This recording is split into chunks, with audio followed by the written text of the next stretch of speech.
How is it that the American Negro, who for so long has been a second-class citizen in the United States... Still is, I'm sorry. Well, how is it that he's contributed so much to American culture?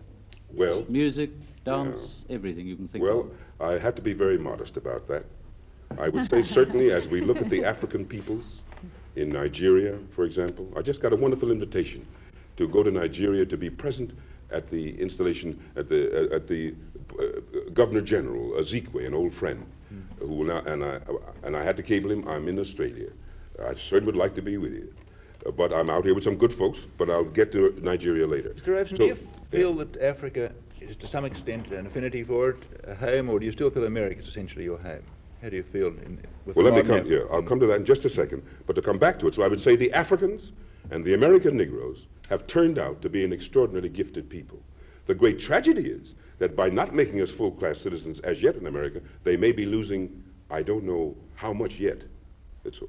And to come back, I would say that unquestionably, I am an American, born there. My father slaved there. Upon the backs of my people was developed the primary wealth of America, the primary wealth. You have to have accumulated wealth to start, to build.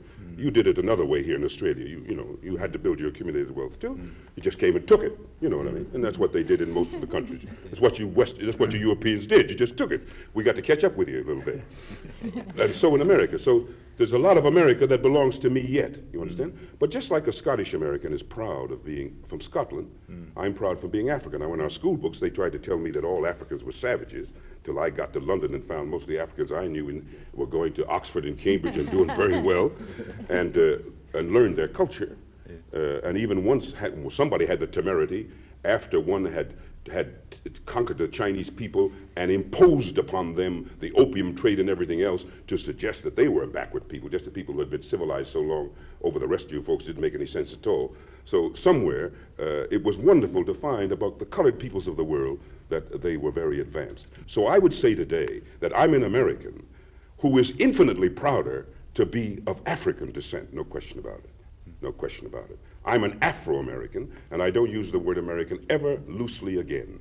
Now, this was the feeling. This was the feeling. That's right. That when you were in London about 37, 38, you really had the world at your feet. Then, I mean, you're a tremendous success. You were recognised all over the world, and yet you went back to America. Was this this was the feeling that took you back? I felt I had to go back to my people. That's right. The going was tough, and today I can go back.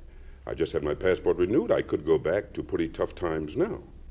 But any time I could get a telegram next week that the Negro people had gathered somewhere in one of their conferences, as they could, and say, Paul, in the difficulties that are going on in America, would you come back and help us? I would take the plane as soon as I finished my engagements.